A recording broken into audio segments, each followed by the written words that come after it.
Bonjour à tous. Donc aujourd'hui, Sud Lardy et CGT Lardy, on a décidé d'organiser une conférence débat sur le thème du transfert du contrat de travail.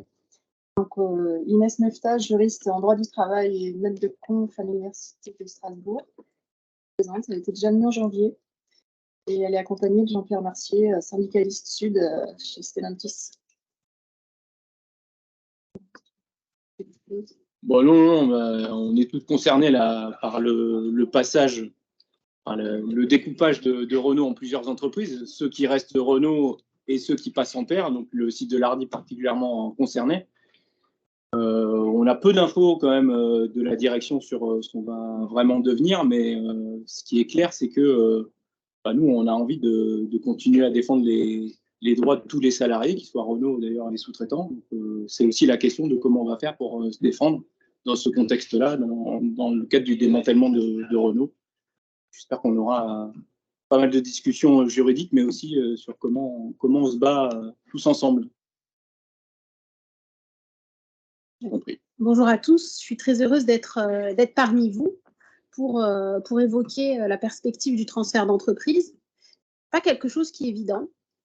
Je l'enseigne en Master 2 et les étudiants qui, à l'issue de l'année, deviennent juristes et seront ceux qui vont rentrer dans les directions de Renault et PSA, je peux vous garantir une chose, c'est qu'ils n'y comprennent rien au transfert. Et je suis convaincue qu'en vous l'expliquant, ça vous parlera plus que ça leur parlera. Et parce que vous avez la connaissance du terrain, alors l'idée, c'est de partir de l'approche juridique de ce qu'est le transfert. Mais faut pas qu'on reste coincé dans le vocabulaire juridique, parce que le vocabulaire juridique, c'est pas votre vocabulaire. Le droit, c'est un moyen, c'est pas une fin. Et votre direction, quand elle vous parle de droit, c'est pas parce qu'elle fait du droit, c'est parce qu'elle le contourne et qu'elle veut en réalité vous enfumer.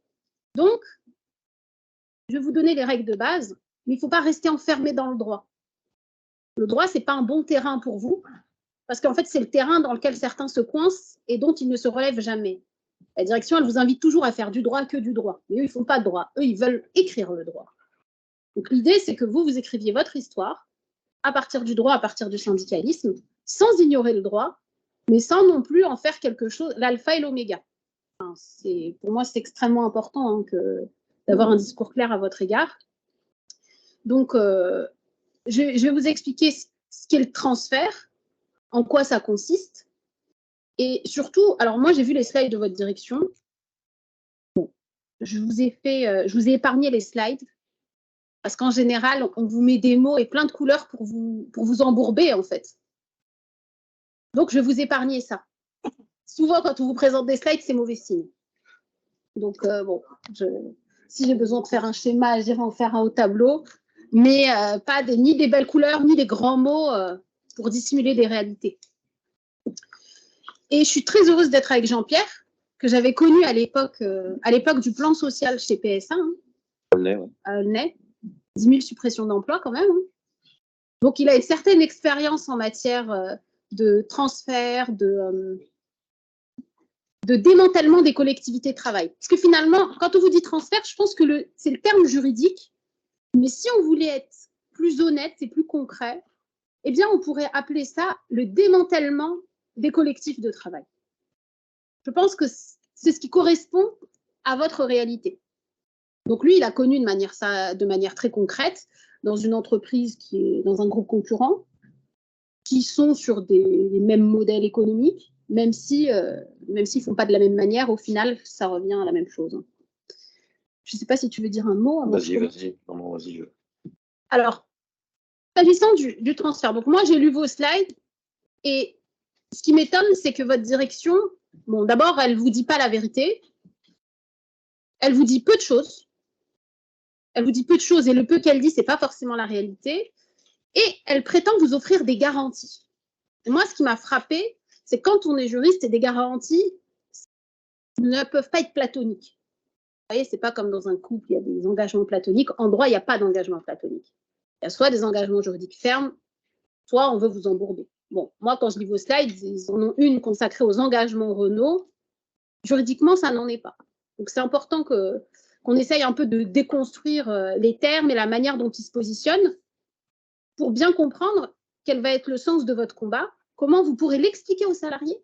Parce que c'est important, parce que des salariés qui se croient en sécurité, c'est la pire option. La pire option, c'est de se croire en sécurité et de se réveiller du jour au lendemain et de se rendre compte qu'en fait, on s'est fait avoir. Mais trop tard. Ça veut dire que la lutte, en fait, elle arrive à un moment où on ne peut plus influencer le cours des choses. L'idée, c'est de le prendre en amont. Et là, on n'est pas... Enfin, quand je vous dis en amont, on est déjà presque trop tard. Mais pas trop tard pour la lutte. C'est jamais trop tard pour la lutte. Mais dans la chronologie des événements, on est... Je veux dire, on ne prépare pas la bataille, là, on est déjà dedans. C'est juste qu'on ne sait pas quelles armes on a. Quelles armes vous avez. Donc, qu'est-ce que le transfert d'entreprise? Déjà, qu'est-ce que le démantèlement des collectivités de travail? Eh bien, en fait, vous allez avoir D'abord, un groupe, c'est quoi? Un groupe, ça ne correspond pas à une notion juridique. Le groupe, il y a des thèses qui se sont écrites, ils disaient le droit et les groupes de société. Ils ne disaient pas le droit des groupes de société. Parce qu'en fait, le groupe, c'est une notion économique. Un groupe, c'est une entité qui est là pour faire du fric. Voilà. Et en fait, cette entité économique qui est là pour engranger de l'argent, si possible, de piller les petites entités qui composent le groupe pour les faire remonter vers une grande holding en Hollande, au Panama, sur les îles Vierges, ou je ne sais pas. PSA, c'était où PSA? Leur holding, elle était située où? Je me souviens plus, mais c'était un paradis fiscal. Ouais, ouais.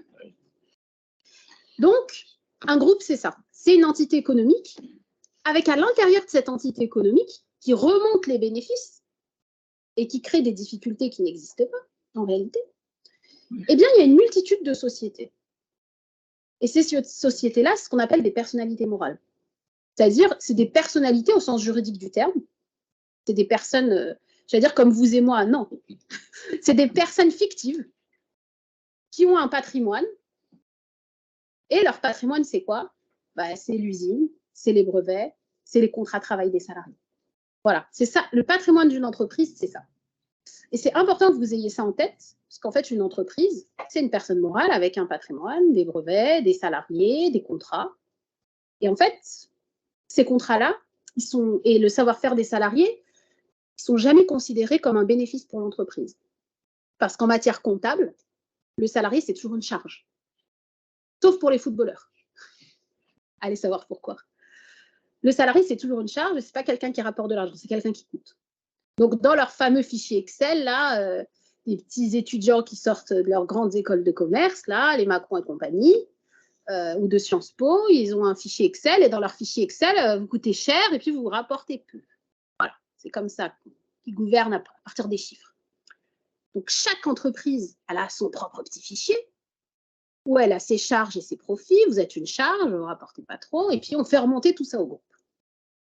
Qu'est-ce qui se passe quand le groupe Renault décide de se séparer d'une partie, on va dire, de ses bijoux de famille, hein, parce que c'est de ça dont il s'agit?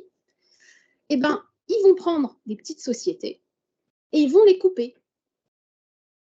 Et en fait, à la base, qui était une société, ils vont les diviser en deux sociétés. C'est ce qu'on appelle une scission.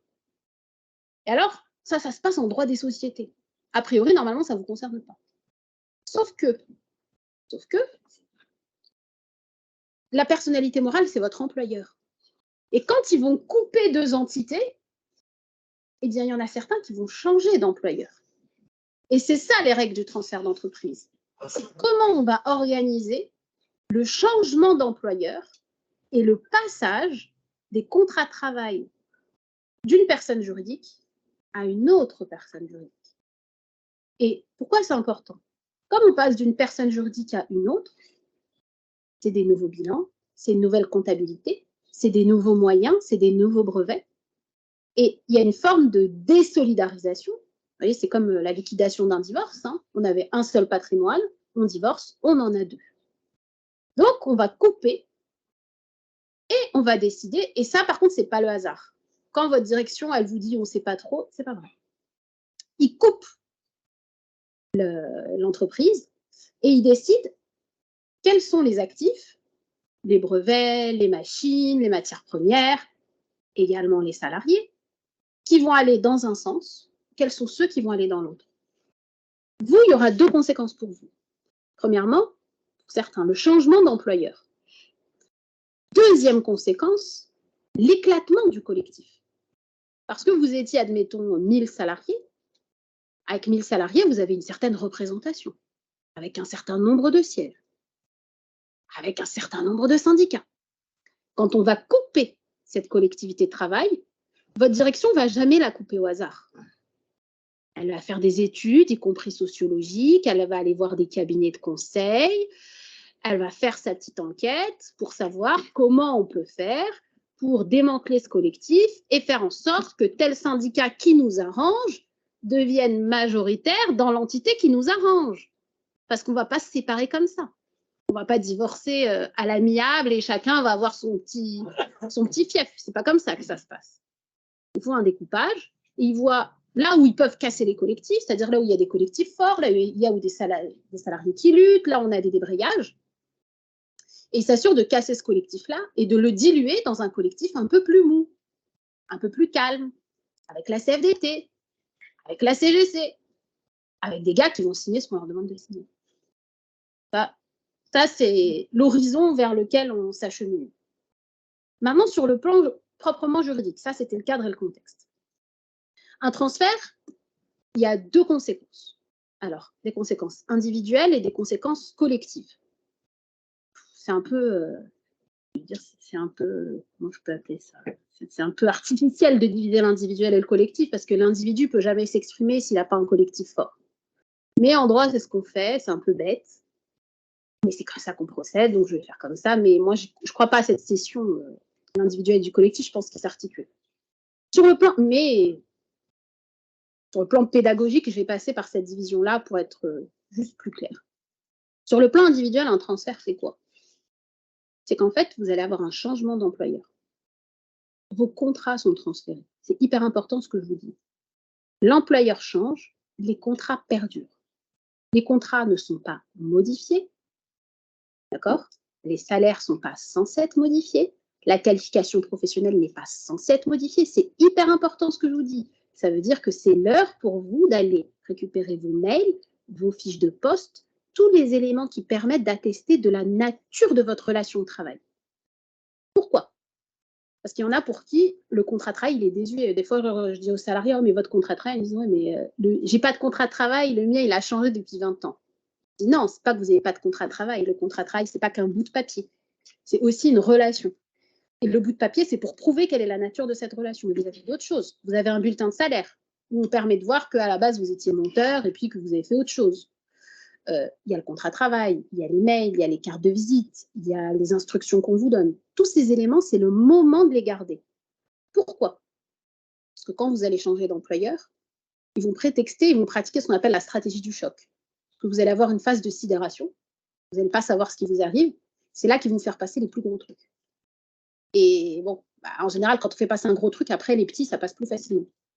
C'est comme ça qu'ils procèdent. Donc, il faut que vous ayez conscience de quelle est la nature de votre contrat, quelle est la nature des obligations, et que vous ayez conscience que votre contrat, il va être transféré, s'il est transféré, avec tous ces éléments, y compris le salaire. Donc, quand Renaud dit on s'engage à ne pas modifier les contrats, il se fout de vous. Il ne s'engage absolument pas, c'est le droit.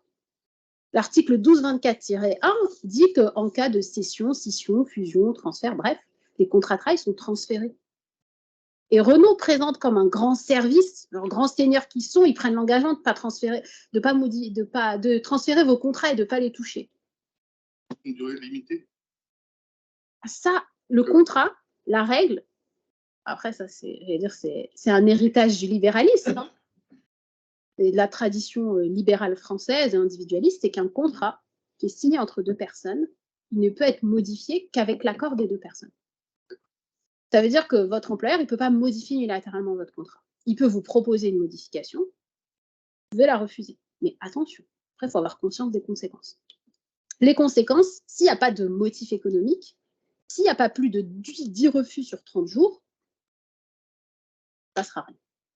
S'il y a des motifs économiques, c'est-à-dire des difficultés économiques, des mutations technologiques, une réorganisation nécessaire à la sauvegarde ou une cessation d'activité, là, il peut y avoir licenciement. Là, ce n'est pas le cas. Oui et non. Bah attends, mais non, mais on va en discuter parce que la question des mutations technologiques, moi, ça fait 20 ans. Bon, après, je ne suis pas vieille dans le droit, hein, ça va faire peut-être 15 ans que je le pratique, mais avant même que j'y arrive, on entend toujours parler de mutations technologiques. Toujours. Mais c'est les premiers à dire dans les affaires, ça bouge tout le temps, tout bouge. Et à la fois de vous dire, bon, bah, ça bouge tout le temps, tout bouge, oh là là, catastrophe, catastrophe, qu'est-ce qu'on va faire? Bah oui, ça bouge, et alors? Mais c'est pas parce que ça bouge que vos contrats, ils ont vocation à être modifiés. Donc, quand l'employeur dit, on s'engage à ce que les contrats soient pas modifiés, ils ne s'engagent pas du tout. Ils appliquent la loi, ni plus, ni moins. Donc, vos contrats sont transférés vers une nouvelle entité, donc vous allez avoir un nouvel employeur. Ça, c'est pour la dimension individuelle. Après, je n'ai pas eu de précision en lisant votre draft. Ça, c'est les règles traditionnelles du transfert. Après, il peut y avoir d'autres règles traditionnelles dans le transfert. C'est-à-dire qu'ils peuvent passer par accord collectif pour harmoniser votre statut. Et là, on passe dans la dimension collective. C'est-à-dire votre contrat, lui, il ne bouge pas, il n'est censé pas bouger, mais c'est votre contrat individuel. En revanche, tous les accords collectifs, c'est-à-dire le statut collectif, lui, il tombe. C'est important. C'est-à-dire que si vous avez des primes qui vous sont allouées en vertu du statut collectif et pas de votre contrat, eh bien, il y a un régime juridique qu'on appelle le régime du transfert, pour lequel il va y avoir une période de préavis de 3 mois, suivie d'une période de survie de 12 mois, donc 3 mois plus 15 mois. En général, c'est là que les étudiants ne suivent plus et après, ils n'ont plus tous les points quand ils doivent répondre à des cas pratiques. Ceux-là même qui vont vous expliquer les règles en CSE. C'est ça qui est drôle. Donc 3 mois plus 12 mois, ça fait 15 mois. Et à l'issue des 15 mois, s'il n'y a pas de nouvel accord qui est négocié, vous avez une garantie de rémunération. Mais en général, c'est négocié avant, surtout que comme ils s'arrangent pour avoir les bons syndicats dans les bonnes entités, il y a un statut collectif qui est négocié, mais le nouveau statut, et c'est là que la lutte elle est importante, le nouveau statut ne correspond pas à l'ancien. Le nouveau statut, ce sont de nouveaux accords collectifs, et tous les avantages que vous aviez plutôt confortables, qui étaient des avantages acquis de haute lutte, parce que des fois, il y a des avantages, vous avez fait 3 semaines de débrayage, vous avez mis la pression pendant 6 mois, 1 an, et vous avez réussi à gratter une prime que vous touchez tout le temps. Tout ça, ça tombe. Oui. Et janvier 2020, le statut de la métallurgie va évoluer. Il ne faut pas me lancer là-dessus. Je fais des formations partout en France là-dessus, c'est mon dada. C'est mon dada, faut pas me lancer là-dessus. Peut-être que je reviendrai encore une autre fois, si vous voulez qu'on se parle de la métallurgie. C'est mon dada. Et je sais que Renault, ce qu'ils ont fait, c'est quand ils ont vu que la convention de la métallurgie, elle faisait moins que ce qu'ils faisaient, ils ont dénoncé tous les accords et là, ils sont en train de faire ce qu'on appelle une table rase conventionnelle, quoi. Ils sont en train de démonter la branche, ils sont en train de démonter l'entreprise. Donc, il reste quoi? Il reste les salariés qui luttent. Hein. Il n'y a pas autre chose. Hein. C'est pareil du service après. Je l'ai vécu. Et alors, comment ça s'est passé en 97? Voilà. J'ai rien signé, mais les primes que j'avais, je les avais plus. Et d'après, j'ai tout perdu. Et les salariés ont bougé ou pas? Non, puisque malheureusement. Quand il y a un transfert d'entreprise, le statut collectif, le but, c'est de le mettre à plat. Vous avez double mise en cause du statut collectif. Première mise en cause, parce que le statut collectif, ce n'est pas que les accords d'entreprise. Accords d'entreprise, accords de groupe, accords d'établissement, et ensuite accords de branche. Vous, votre accord de branche, vous allez passer sous le nouveau statut de la métallurgie. Le nouveau statut de la métallurgie, notamment, ce qui fait mal, c'est la prime d'ancienneté. C'est ça qui fait mal. Dans la nouvelle convention, c'est la prime d'ancienneté qui pique. Il vous donne une garantie, mais elle n'en est pas vraiment une. On en reparlera si vous voulez. Ensuite, deuxième élément, ce sont les accords d'entreprise. Parce que vous avez un nouvel employeur, c'est avec lui que vous allez négocier les nouveaux accords. Et ce qui va se passer, c'est que là, il va y avoir une phase de déstabilisation institutionnelle, à la fois pour les syndicats, à la fois pour les salariés. Parce que vous aviez l'habitude d'avoir des syndicats avec des personnes données, avec qui vous pouviez travailler. Il y avait tel nombre de syndicats par atelier, des personnes avec qui vous pouviez venir voir. Et dorénavant, tout ça, ça va être reconfiguré, ça va exploser.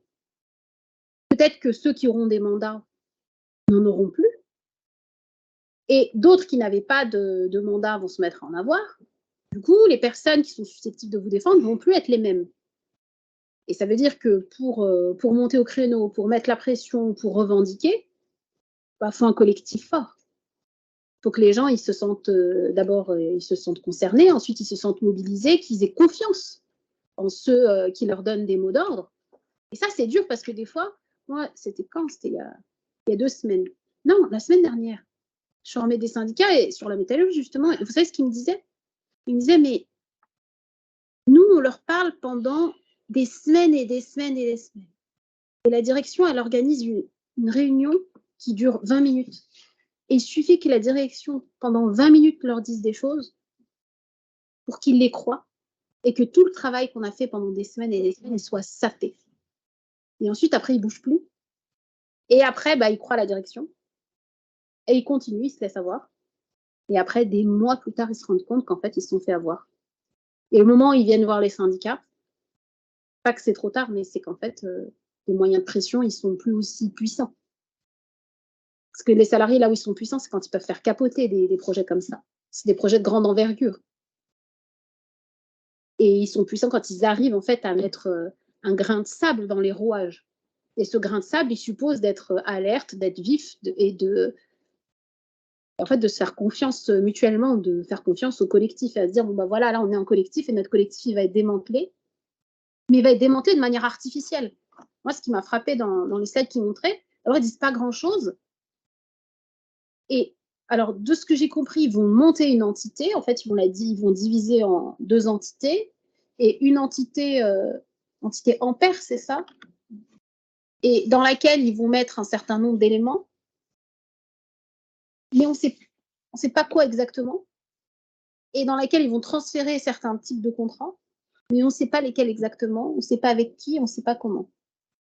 On sait juste que le Renault, en tant que personne morale telle qu'on le connaissait, et que les contrats tels que vous les aviez actuellement, eh bien, ils ont vocation à être transférés.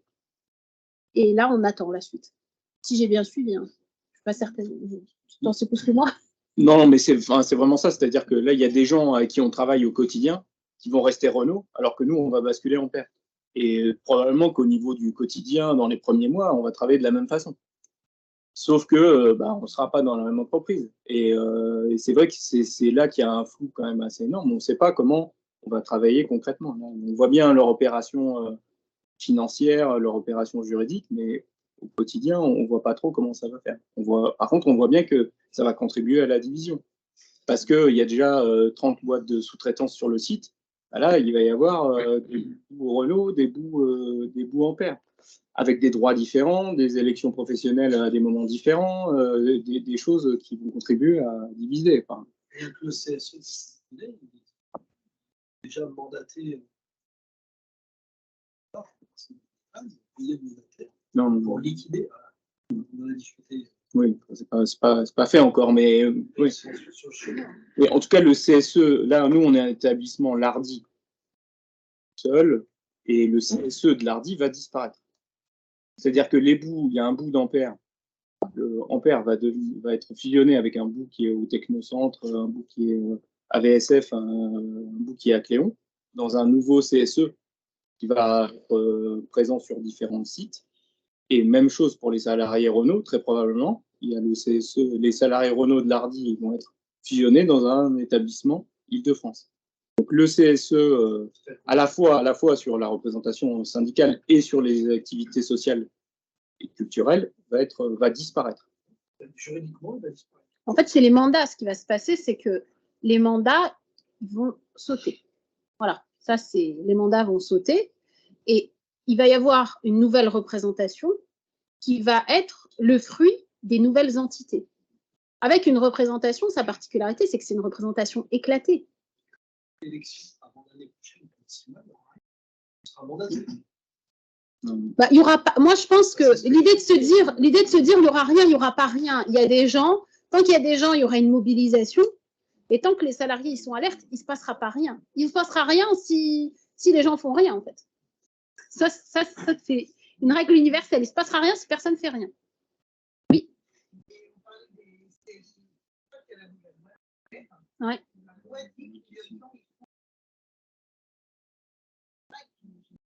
Bah, la règle, c'est les meilleurs délais. Ouais, donc là, donc là, non, meilleur délai, ça ne veut pas dire qu'ils peuvent prendre 2 ans. On est basculé ce qu'ils ont dit, hein, on est basculé au 1er octobre. Hein, nos contrats de travail sont basculés au 1er octobre et ils disent qu'il va y avoir des élections en décembre ou en janvier. Voilà, c'est ça à peu près le truc qu'ils ont dit. C'est pas infamant comme délai. En tout cas, enfin, par rapport aux règles juridiques, c'est pas infamant comme délai. Ça laisse juste le temps d'organiser les élections. Moi, ce qui me choque, c'est pas le délai d'organisation des élections. Parce qu'en réalité, ceux qui bougeaient avant vont continuer à bouger après. On ne bouge pas parce qu'on... Il n'y a pas besoin de syndicat pour ce jour. Si on veut faire un mouvement, même s'il n'y a pas de syndicat représentatif, c'est un bon exemple. De toute façon, la grève, elle est impulsée par les salariés. Hein. Le syndicat, il aide, il la structure, il aide à avoir des moyens, il aide à... Mais c'est les salariés qui impulsent. Hein. Et quand, enfin, le syndicat, il ne se réveille pas du jour au lendemain pour dire salut, on fait une grève. Hein. Ah non, mais c'est toujours la base qui gouverne normalement. Enfin, normalement, je dis bien. Ça dépend. Ouais. Normalement, moi j'ai appris comme ça après. Mais après, quand même pas oublier que le 1er juillet, il y a certains de nos collègues roumains et espagnols qui sont vendus dans une société Horse, c'est que le Renault va avoir que 40%. Mais en fait, là, ce qui se passe, c'est qu'ils sont en train de démanteler. En fait, ils cassent les collectifs de travail, ce qu'on appelle de la décentralisation productive. Vous allez, et la difficulté face à laquelle il va falloir lutter, c'est ce qui crée une solidarité entre les salariés. C'est quand même le destin commun. Le destin commun, il est lié à quoi? Au fait qu'en réalité, on travaille pareil, c'est dur pour tout le monde pareil, on a des mêmes rémunérations un peu merdiques pareil, et les mêmes avantages jamais suffisamment pareil. Et c'est cette communauté en fait de destin qui fait que les salariés sont solidaires entre eux. Quand on a cette communauté de travail, déjà qui est cassée avec les sous-traitants, ensuite avec les CDD, ensuite avec les intérimaires, le gars qui vient en CDI, il dit « Ah oui, mais nous, on voudrait bouger pour. » Ils disent « Attends, moi, je suis en CDD, je veux passer en CDI. » Celui qui est en intérim veut passer en CDD, celui qui est en CDD. Et en fait, on a des salariés qui se mettent à se comparer les uns aux autres en disant « Mais moi, je n'ai pas les mêmes statuts, donc je n'ai aucun intérêt à bouger. » Et là, on va accroître ça avec une multiplicité d'employeurs. Comme on a de nouveaux employeurs, on va avoir des nouveaux statuts collectifs. Ça veut dire que ce n'est pas les mêmes avantages. C'est-à-dire peut-être d'un bout à l'autre de la production, on va avoir des salariés qui vont avoir des statuts différents. Et plutôt, et ça c'est le drame dans certains cas, plutôt que de se battre contre la direction qui, elle, sème la division, les salariés se mettent à se comparer entre eux. À dire oui, mais regardez, eux, ils ont plus. Oui, mais en fait, si on raisonne comme ça, on trouvera toujours quelqu'un qui a mieux, donc on ne bougera jamais, la direction, elle est forte de ça. Et ça, c'est organisé. C'est pas le fruit du hasard. Oui.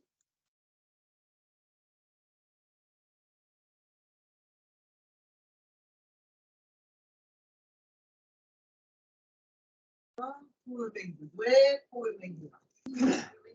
Mais ça, tu vois. C'est possible si tu dis que c'est littéral, parce que tout ça, ils disent que ça rapproche à Renault. En fait, Renault, vous savez, il y a une entreprise en France qui a beaucoup fait de lobbying pour la reconnaissance du groupe, c'est Renault. Pourquoi? C'est très simple, c'est de la stratégie. La stratégie juridique, pourquoi? Parce qu'en centrale, Renault, elle a les syndicats, elle a des syndicats qui sont des syndicats, allez, on va parler pudiquement, on va dire d'accompagnement. On est entre nous, hein, mais on va dire des syndicats d'accompagnement. Et Renault a des bastions hyper forts, d'accord? Chez Cléon, à Cléon. Il n'y en a plus beaucoup, mais voilà. Non, mais c'est exactement ça. J'ai déjà été formé à Cléon, ils sont durs, les gars. Y compris, ils ont des avantages, entre guillemets, parce qu'ils ont mené des luttes pendant longtemps et encore aujourd'hui. Non, mais Mais tu sais pourquoi ils ne veulent plus négocier de manière... En fait, avant, il y a une négociation décentralisée. Pourquoi? Parce que je te dis, il y a des bastions qui sont hyper puissants avec des salariés qui se bougent. Ils soufflent dans le sifflet, les gens, ils débrayent, ils arrêtent de bosser. Donc forcément, ils ont plus d'avantages. Et il y a des endroits où ils sont mous. Bon, ça crée des disparités. Mais moi, ça ne me choque pas que ceux qui bougent plus, ils aient plus. Enfin, ça ne me choque pas, moi. Mais là, pourquoi ce sera... En fait, ce qu'ils vont faire, c'est qu'ils vont négocier en centrale.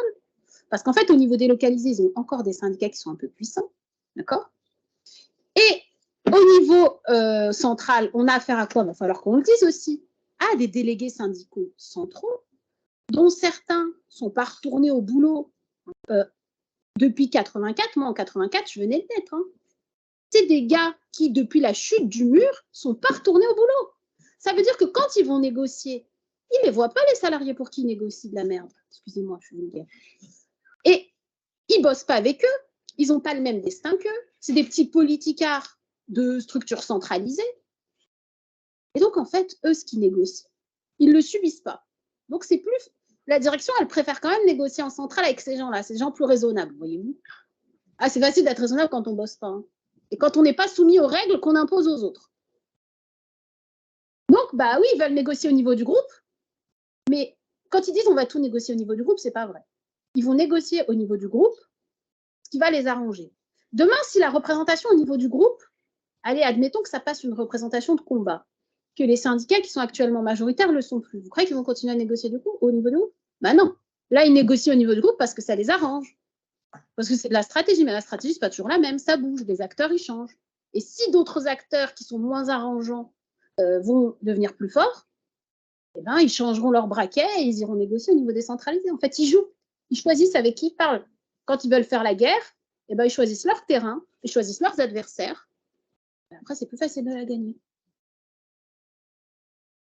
Ouais, par rapport à ça, là, il y a effectivement la direction a dit qu'elle a lancé un cycle, elle a fait tomber tous les accords, et elle a lancé un cycle de négociation, effectivement en centrale. On voit que la tendance actuelle, c'est de négocier plus de choses en centrale. Bien sûr. Là, il y a des négos qui ont commencé, et effectivement, ce que tu disais, c'est elle a la volonté, ce qu'elle affiche pour l'instant, d'appliquer ce socle commun à tout le monde. C'est ce qu'elle affiche. Socle commun, oui, même les mots, c'est des gros. Un socle commun. Je ne sais pas, pour ceux qui étaient là à l'amphi management, à l'amphi on était intervenu avec Merde, il y avait le DRH France qui avait dit on va négocier sans perte de quoi que ce soit pour chacun, voire même on fera du mieux disant social.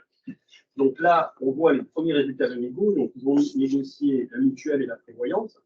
Par rapport à ce qu'on avait nous, un peu mieux, mais en gros, pour nous, on n'a rien mis à la poche, c'est quelque chose d'un négo avec la mutuelle et la prévoyance. Par contre, il y a des gens dans le groupe qui ont perdu. Il y avait des mutuelles qui étaient plus intéressantes. Déjà, sur ces deux négos, même si on a gagné un peu, il y a des gens qui ont perdu. Donc déjà, Renault, sur les deux premières négos, il ne s'est pas mis au maxi de ce qu'il faisait sur le groupe, mais en dessous. Mais surtout qu'au niveau de la branche de la métallurgie, la protection sociale, là, ils avaient négocié un espèce d'accord qui est largement en dessous de ce que vous avez probablement. Donc, il n'y a même pas ça comme ça. Et là, donc, il y a eu les premières négos sur la prime d'ancienneté. Là, la prime d'ancienneté, bon, le résultat, ils ont eu d'accord à la signature. Donc, globalement, la prime d'ancienneté, elle donne des choses globalement négatives par les gens. Donc, ils vont la compenser par un complément de salaire. Et du coup, on voit que les gens, ils vont être bloqués. Et en gros, cette compensation, quand la prime va augmenter l'année suivante parce qu'on a plus d'ancienneté, c'est la compensation qui va baisser. C'est-à-dire que la somme pour les gens, elle va rester la même. Attention, le salaire, c'est pas. En fait, c'est pour ça que je vous dis, joue sur les mots. Le salaire, c'est pas la rémunération. La rémunération, c'est ce que vous touchez globalement. Ça veut dire le salaire plus les avantages collectifs. Le salaire, c'est individuel, c'est en vertu du contrat. La rémunération, c'est le salaire plus ce que vous touchez en vertu des actes. Et en fait, quand ils vous disent on va vous faire une garantie de rémunération, ça, c'est le même modèle que l'accord de branche de la métallurgie. Ils ont mis en place une garantie de rémunération. Surtout que quand on regarde, si on vous met 10%, mais qu'entre-temps, on ne vous le met pas en tant que salaire, on va vous le mettre en tant que rémunération. C'est important. Et quand il y a de l'inflation, bah, les salaires, ils augmentent un peu. D'accord? Les taux, ils augmentent. Le taux du SMIC, il augmente. Sauf que quand c'est de la rémunération, quand ils disent qu'on va faire une garantie, bah, la garantie, elle n'augmente pas. Donc, en fait, à terme, eux, ils disent vous n'allez rien perdre, vous allez quand même perdre. Fatalement. Hein.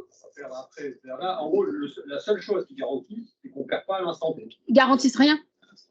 Il faut savoir avec Renault, moi, ce que j'ai appris chez Renault, c'est quand ils vous disent engagement, ils garantissent rien. Après, bon, jusqu'à présent, Renault, on peut dire ce qu'on veut, quand il sort, moi, j'ai vu des engagements sur l'emploi qui n'en étaient pas. Hein. Ils s'engagent sur de la production. Là, sur les accords, il faut voir. Au 1er janvier 2024, on ne va pas perdre d'argent net. Salaire. Mais donc, déjà, ça veut dire que, par contre, les années suivantes, il y a certains qui vont perdre et les nouvelles personnes qui vont rentrer dans le système vont perdre. Oui, bon, ça c'est ce qu'on a eu aussi sur nos 20 minutes de pause. Ils nous ont plus payé nos 20 minutes de pause, on a eu une compensation, mais les nouveaux embauchés, ils ont perdu du salaire. Voilà le discours de Renault qui dit que finalement, ça va être transparent, mais en pratique, il n'est pas transparent. C'est pareil, là, ils ont renégocié des primes diverses. C'est un peu le même principe. Ils compensent, donc ça va faire soit des blocages, soit des pertes. Déjà, les premières négos, là, même si la mutuelle prévoyance pour nous, c'était un peu difficile, mais sur les autres, on voit bien que le sens. À l'instant T, ok, on aura la même somme, salaire net, opération nette, mais après, on sera perdant, les nouveaux embauchés seront perdants. Voilà les deux premières négos qu'il y a eu, vont dans ce sens. Et donc là, ouais, juste sur ceux qui basculent dans Ampère, c'est une nouvelle société. Donc là, quand Renault dit on s'engage à ce que cette nouvelle société elle rejoigne ce socle social commun, en réalité, c'est des promesses. Ah ben non, c'est une entreprise séparée, avec une nouvelle représentation. Oui, mais là, d'accord. Mais oui, mais sauf que là, aujourd'hui, Renault signe un accord en disant Renault et toutes les filiales existantes sont dans le socle social commun de cet accord. Ampère n'existe pas. D'accord? C'est pas sur toutes les sociétés, toutes les filiales que Renault va créer dans les 1000 années qui viennent, elles seront dans le socle social commun. Donc même juridiquement, je pense qu'ils ne peuvent pas s'engager, entre guillemets, puisque Ampère peut très bien décider, une fois que ça sera une société constituée, oh ben non, finalement, moi je décide de ne pas rentrer. Donc, eh ben, non, mais c'est pas l'organigramme. Là, Ampère n'existe pas.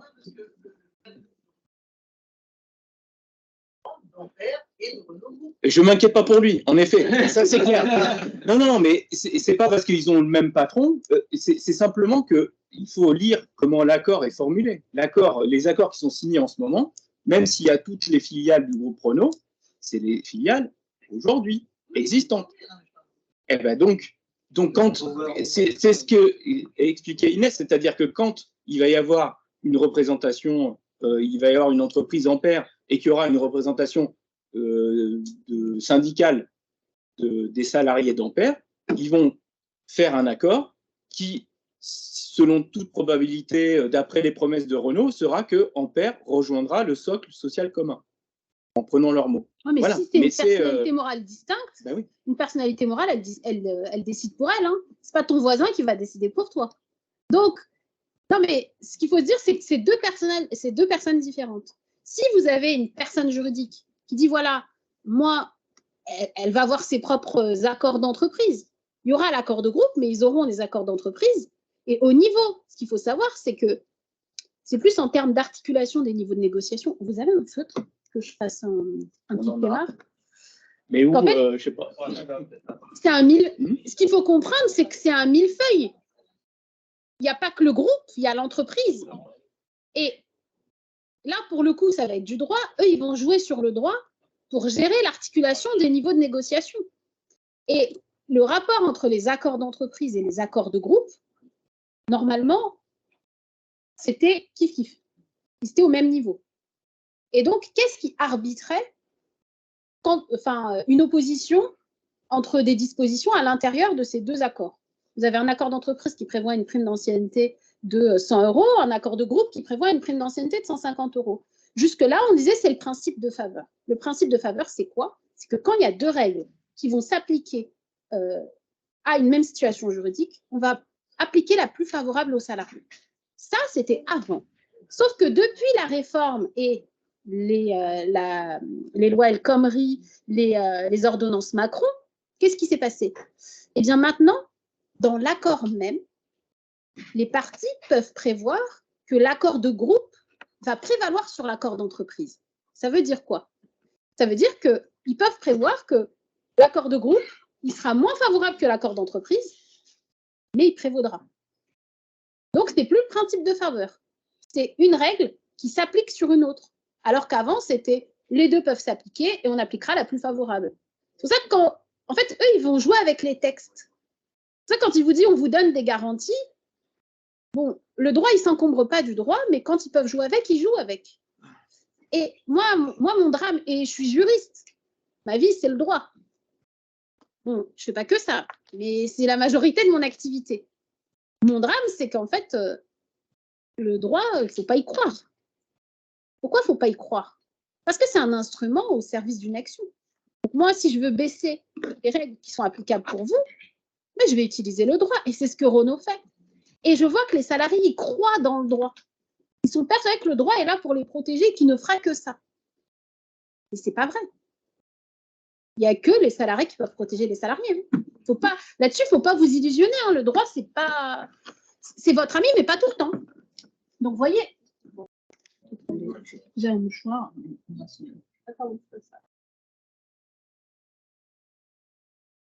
C'est important que vous ayez conscience qu'en fait, c'est un millefeuille. Des textes, on a des accords d'établissement, d'entreprise, de groupe, de branche. Vous voyez. Donc, la branche, c'est les mêmes. C'est les mêmes accords. Ça va être la convention de la métallurgie si ça passe. On n'est pas sûr. On n'est pas sûr, il y a du contentieux là-dessus. L'entreprise, c'est Renault SAS aujourd'hui. Donc, le groupe, c'est Renault. D'accord? L'entreprise, la personnalité morale, c'est Renault, on dit SAS. Aujourd'hui. Demain, ça va être quoi? Ampère. Quoi d'autre? Renault. Renault. On peut en rajouter, hein, ils en ont fait plein. Mobilize, Alpine. The Future is not all. Ah, ils ont des beaux noms.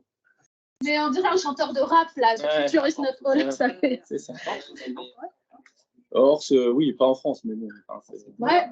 Donc, ça, c'est au niveau des entreprises. Après, il y aura des accords d'établissement. Donc, jusqu'avant, vous voyez, quand il y avait une opposition entre groupe, entreprise, établissement, par exemple, là, il y avait, admettons, 100 €. Là, 150. Et là, 50 €. On appliquait quoi? 150, parce que c'était le plus favorable. Maintenant, vos représentants là, qui ne travaillent plus depuis un moment et qui sont au niveau du groupe, les partenaires. Ah non, mais c'est comme ça qu'ils disaient les partenaires sociaux. Tout c'est un vocabulaire très romantique pour décrire des choses qui ne le sont pas. Donc, nos fameux partenaires, ce qu'ils vont faire, c'est qu'ils disent, on va négocier au niveau du groupe un accord qui va prévoir sa propre prévalence et qui va faire tomber tout ce qui va se passer. En fait, ils vont jouer. Ils vont jouer. Quand ça va être plus favorable pour eux au niveau du groupe, parce qu'ils ont une représentation à négocier au niveau du groupe.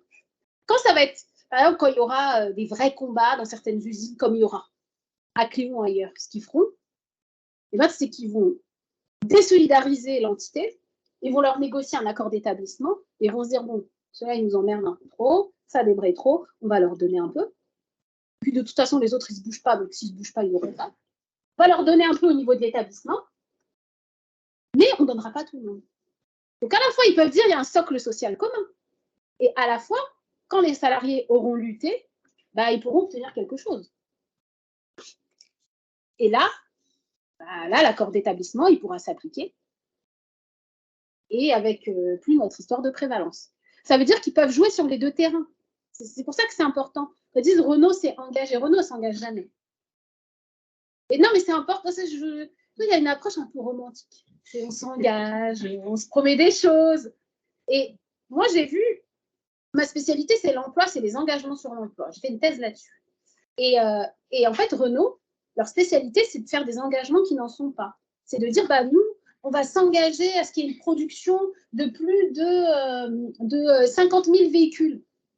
Moi, Renault s'est jamais arrêté de supprimer des emplois. Ça fait 15 ans, même quand ils ont le contrat pour une nouvelle dynamique sociale. Le titre, il était drôle, c'était Nouveau contrat social. Là, on fait du Rousseau. Enfin, ouais, c'est vraiment. Et qu'est-ce qu'ils ont fait? Ils ont continué à supprimer des emplois. Ils se sont engagés au moins 3 fois sur un volume de véhicules en France. Ouais. Et à chaque fois, en fait, ils n'ont pas respecté et ils ont pris le chiffre d'après pour l'engagement. Donc,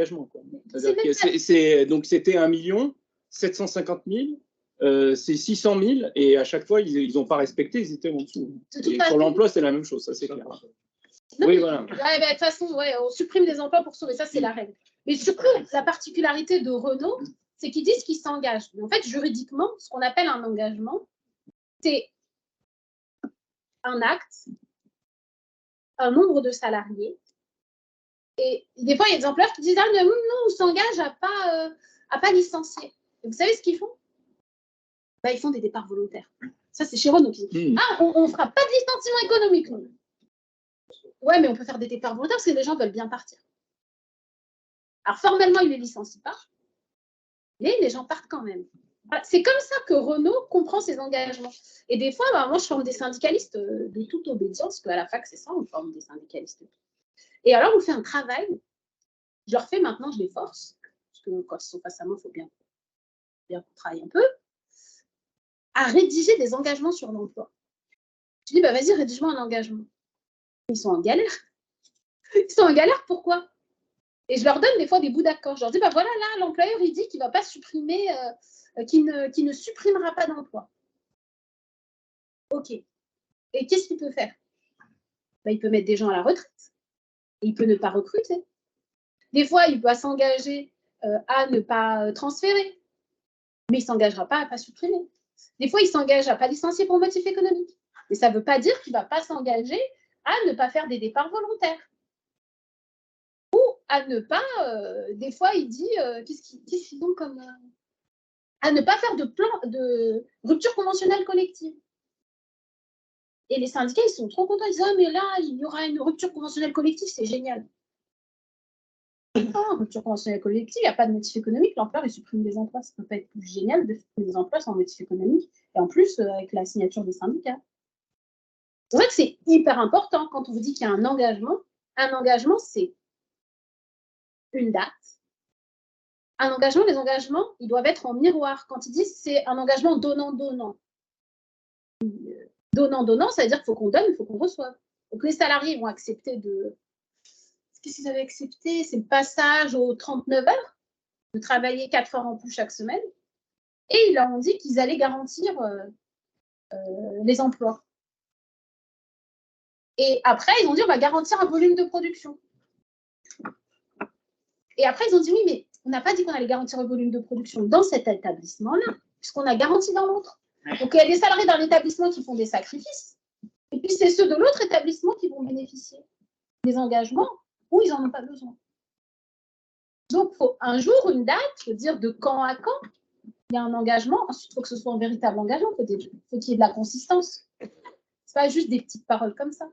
Et malheureusement, Renault est quand même habitué à des engagements qui sont, à mon sens, engagements platoniques. Et les syndicats qui l'estiment, ils ont une conception un peu romantique de l'engagement. Si on se regarde dans les yeux, on se croit. Et la fois d'après, ils se rendent compte qu'ils se sont fait avoir, mais la fois d'après, ils signent quand même. C'est celles qui pensent que c'est la dernière fois. Cette fois, c'est la dernière. Maintenant, ça continue. C'est important, il n'y a pas d'engagement. Au niveau de la transition, parce qu'il va nous arriver, on a un petit exemple il y a quelques mois quand ils ont délocalisé la maintenance. C'est pareil. Externalisé. D'ailleurs, il y en a un. Externalisé la maintenance. Mais c'était pareil, il y avait les mêmes garanties. On a vu le même type de fonctionnement, c'est-à-dire qu'en fait, sur le périmètre, on ne pouvait pas couper. Donc, ils ont procédé à une première phase en réorganisant de façon à avoir un axe de séparation. Et après, ils ont externalisé en promettant effectivement que ça serait à ISO conditions pour les salariés qui seraient externalisés. Oui, c'est des promesses. ISO, moi, je sais pas quand j'ai lu ISO. Je savais pas que ISO, c'est un... Non, mais même le mot... Mais vous voyez comment on en est... En fait, eux, ils jouent sur les mots. Ils inventent des mots pour essayer de travestir la réalité. Moi, c'est ça qui me frappe chez eux. C'est leur vocabulaire. On est vraiment dans la novlangue. Et les salariés, ils y croient. On leur dit ISO. Pour eux, ISO, c'est demain, tout va bien aller. Mais ce mot, je le comprends même pas. C'est pas du français pour moi. ISO, ça veut dire quoi? Non, mais c'est hyper important parce qu'on croit des choses qu'on comprend même pas. C'est important parce que moi, j'essaye de faire tout ça et vous voyez, je m'aperçois qu'il y a des choses quand même qui sont passées parce qu'en fait, on se baigne tous les jours dans ce vocabulaire-là. Tous les jours, on a des mots nouveaux. Vous, votre bataille, honnêtement, moi, je vois leur manière d'utiliser les mots et tout. Votre bataille, elle commence avec l'usage des mots. Là, c'est le point de départ parce que quand tu parles aux gens, quand tu utilises d'autres mots pour décrire la réalité, c'est comme on dit plus des pauvres, on dit des RMistes, des RSA, des gens au RSA. On dit plus, enfin. On dit plus salarié, on dit collaborateur. C'est ça. Mais on peut dire pauvre aussi. On dit plus clochard, on dit SDF. C'est pourquoi? Non, mais vis-à-vis des salariés, c'est hyper important de remettre les bons mots sur les bonnes situations. Parce qu'en fait, c'est l'histoire de l'humanité. En fait, c'est un drame de mal nommer les choses. Parce que ça fait croire à des représentations qui sont fausses. On dit ISO aux gens et ils pensent que ça va bien se passer. ISO. Moi, je sais pas, c'est même pas du français, c'est ISO. Alors là, nous, il y a une question un peu concrète, c'est par exemple la prime de mission. Prime de mission qui a été obtenue par une bagarre qui date il y a 10 ans et qui n'est pas régie par un accord en fait. C'est une note de la direction RH qui reconnaît que dans ces conditions, les salariés qui partent en mission, ils ont 55 € par jour. Ok, donc c'est à peu près ce que les gens voulaient et c'est pas négocié dans le cadre du socle social commun. Justement, là, comme ils disent, c'est pas un accord. On leur a dit, cette prime-là, nous, on veut que les salariés qui deviennent en pair, c'est eux qui vont partir en mission à l'étranger pour bosser sur les voitures. On veut que la prime, elle soit maintenue. Pour l'instant, on n'a aucune garantie, mais je pense qu'elle tombe, en fait. Elle est rattachée. C'est un usage, c'est quoi? Je sais pas. C'est quelque chose d'écrit. Il y a une note de la direction Renault, note RH. C'est un engagement. En fait, c'est un engagement unilatéral. S'il n'y a rien d'écrit, on dit que c'est un usage. Enfin, il faut que ce soit collectif, que ce soit tout le monde la même chose, mais c'est un usage. Si on a un écrit, mais que ce n'est pas un accord collectif, on appelle ça un engagement unilatéral, mais c'est le même régime que l'usage. C'est-à-dire qu'il s'applique, sauf dénonciation, et surtout, quand il y a un transfert, l'usage tombe. Voilà. Donc là, en gros, ça va tomber. Alors, est-ce que ça tombe dans les 15 mois ou est-ce que ça tombe tout de suite? Là, il me semble que ça pas dans les 15 mois, mais il me semble qu'il doit y avoir une renégociation avec le statut, je crois. Bon, voilà, en tout cas, ce truc-là, pour l'instant, c'est que Renault et Ampère. D'ailleurs, même, je pense que Renault peut très bien s'engager justement à ce que Ampère le prenne. C'est Ampère qui va décider. En fait, à chaque fois, c'est ce truc-là, c'est cette idée que Ampère. C'est hyper important. Ce qu'il faut que je vous dise, c'est que l'engagement, au sens juridique du terme, c'est son débiteur qui doit pouvoir s'engager. C'est-à-dire que Jean-Pierre ne peut pas s'engager pour moi au même titre que je ne peux pas m'engager à sa place. Donc, Renault ne peut pas s'engager pour Ampère. Ça n'est pas possible, sauf si c'est mis dans le contrat commercial et que c'est une des conditions de la vente. Mais là, ce n'est pas mis dans le contrat commercial. Donc, Renault est une personne morale distincte d'Ampère. Elle ne peut pas s'engager pour elle. Non, je pense vraiment, on est là-dessus. Après, ce qui est vrai, c'est que Ampère sera une filiale de Renault. Mais, oui, voilà, mais c'est une personne. Oui, mais c'est pas grave. Enfin, je veux dire, peut-être que Ampère décidera, en fonction du contexte économique, ils vont peut-être sortir un truc en disant, bah oui, Renault s'était engagé il y a un an, mais désolé, les bagnoles électriques, on en vend moins. Moi, je suis Ampère, c'est pas dommage. Enfin, donc, on ne dit pas que c'est ce qu'ils vont faire. Mais dans ce transfert-là, ça fragilise et ça leur donne la possibilité de faire ça. Et donc la question sur la prime de mission, par exemple, c'est qu'est-ce qu'on fait maintenant, en fait? Qu'est-ce qu'on fait maintenant pour mettre la pression sur parce que les directeurs, le truc, c'est que les directeurs, ça va être les mêmes. Hein.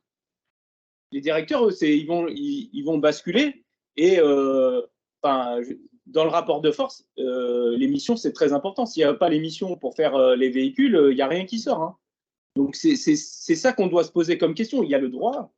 C'est important de s'appuyer dessus quand on peut s'appuyer dessus. Mais là, c'est plutôt comment on indique au directeur que cette question-là, on la prend en charge dès maintenant et qu'on ne va pas perdre des plumes dans le transfert d'Ampère sur cette question précise, mais en fait, c'est sur toutes les questions.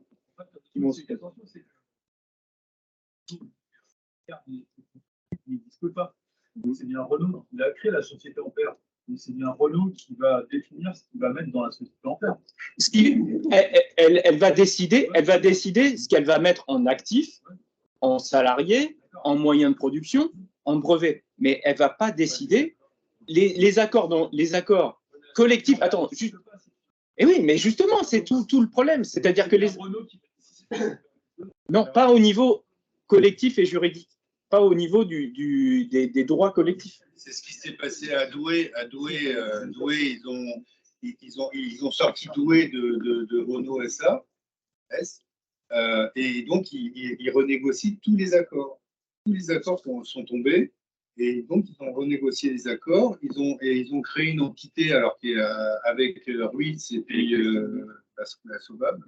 MCA. Voilà, les trois. Et au début, ils avaient annoncé qu'ils allaient faire des élections communes. Ils ont décidé de ne pas faire des élections communes. Donc, il y a eu des élections à Ruiz. Et puis, il devait y avoir les élections à Douai. Elles sont reportées parce qu'ils attendent que les regroupements se fassent, etc. Et en fait, ils sont toujours en train ils ont négocié une partie des accords, mais il n'y a pas tout. Et enfin, c'est un bordel monstre. C'est vraiment merdique. Et Stéphane, Alors, je voulais juste faire la présence de Jean-Pierre, qui me disait ça s'est passé comment? Le message PSA, c'était menti. Ça induit quelque chose de contrat, etc. Je pense que c'est peut-être pas tout à fait la même situation que nous. Alors, c'est pas tout à fait la même situation, parce que c'est un mariage entre PSA et FCA, Fiat, qui a donné le mastodon Stellantis. Mais avant, il y avait eu une acquisition de PSA, une acquisition d'Opel par PSA, qui avait déjà grossi. Mais là, ce que vous êtes en train de vivre, je vais parler de Stellantis tout de suite, mais ce que vous êtes en train de vivre, c'est ce qu'on vit dans l'automobile depuis en fait des décennies, à la différence que là, Renault, il fait très fort, parce que c'est carrément le groupe qui divise en deux. Voilà. Mais dans une moindre mesure, ça fait des décennies qu'on voit des secteurs de fabrication là tu parlais de la maintenance, être transférés à l'extérieur. Là, avant, dans les usines automobiles, chez Peugeot ou chez Renault, il y avait des ateliers de sellerie. Enfin, on fabriquait la sellerie nous-mêmes. Bon, et ça a été externalisé. Les planches de bord, ça a été externalisé. Enfin, il y a tout un tas d'éléments de la voiture qui ont été externalisés. Le ménage, le personnel de ménage, le personnel de cantine, avant les vigiles, les gardiens, avant tout ça, c'était du Peugeot ou du Renault. Ils ont externalisé des pans entiers, en fait, pour réduire au maximum le nombre de salariés Renault pur sucre, on va dire, ou Peugeot pur sucre. Voilà. Et ça, alors, ça nous fait du mal. Forcément, si c'est une politique du patron, c'est que ça veut nous faire du mal. Il y a, très rapidement, il y a un intérêt économique, forcément, d'abord et avant tout, parce qu'ils ont fait le calcul. Des fois, ils se sont plantés, mais la plupart du temps, c'est un calcul juste. Positif pour eux, c'est qu'en sous-traitant, qu'en externalisant des parties entières de la voiture, ils mettent la pression sur le fournisseur, sur le sous-traitant. Ils arrivent à obtenir les sièges. Il fallait en fait un investissement énorme qu'ils n'ont pas fait, du coup, les donneurs d'ordre, et ils arrivent à avoir maintenant des sièges très peu chers. Ils mettent la pression sur les sous-traitants. Et puis, là où ils sont plantés, en tout cas chez Peugeot, c'est par rapport aux emboutissages. Ils ont eu toute une politique à un moment donné d'externaliser l'emboutissage. Ils sont revenus dessus parce que ça ne marchait pas, quoi. Voilà, ça n'allait pas pour X raisons. Mais c'est, à mon avis, le seul exemple. Et là où ils nous disaient on s'arrêtera de toute façon à la fabrication du moteur. Parce que le moteur, c'est le cœur du métier. Par rapport au client, on ne peut pas se permettre de dire que c'est en fait XY qui n'est pas du Peugeot, qui n'est pas du Citroën, qui fabrique le moteur. Voilà. Bon, vrai ou pas vrai, en tout cas, c'est ce qui nous chantait. Avec l'électrique, tout ça, c'est en train d'exploser. Mais la deuxième raison, elle est politique. C'est de diviser, quand ils divisent des grosses structures, c'est qu'ils essayent, ils y arrivent, mais nous, on pense qu'ils n'y arrivent pas éternellement.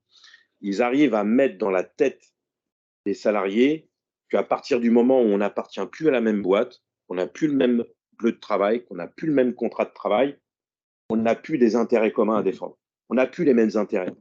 On n'est plus dans la même branche collective.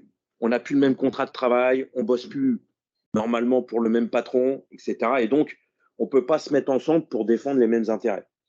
La plus grosse sous-traitance, c'est le travail intérimaire. C'est le travail des prestataires ou des intérimaires dans les usines. On fait exactement le même boulot, mais on n'a plus du tout les mêmes droits. Y compris, il y en a qui se font voler à tour de bras, etc. Et ça, c'est le boulot syndical, parce qu'il y a un outil qui existe dans notre camp, c'est le syndicat, justement. Le syndicat, il est là pour réunir tous les salariés, quel que soit le contrat de travail qu'on a. Parce qu'on bosse tous pour faire sortir des voitures, du début jusqu'à la fin.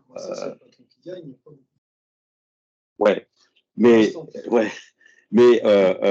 politiquement, lui, il a un intérêt, c'est à partir du moment où il arrive à nous diviser dans nos têtes, moralement, parce que physiquement, il ne peut pas nous diviser, à part qu'on n'a pas le même lieu de travail. Mais sinon, on est toujours ensemble dans la même boîte à faire exactement le même boulot. Ce que Florent disait, c'est que pendant très longtemps, pendant un paquet de mois, sans doute que rien va changer pour rassurer tout le monde. Et puis petit à petit, ils vont commencer à changer des choses, à faire que les uns, ils n'ont pas les mêmes droits d'autres, etc., etc. Et ça, cette division dans notre tête, il faut vraiment la combattre. Et il n'y a que le syndicat qui peut la combattre, qui peut aider à ce que les salariés, justement, ils la refusent et ils la combattent. Et que quand il y aura des bagarres, quel que soit le contrat de travail, quel que soit le bleu de travail, quel que soit le nom de notre patron sur notre fiche de paye, on s'en fout, on a les mêmes intérêts.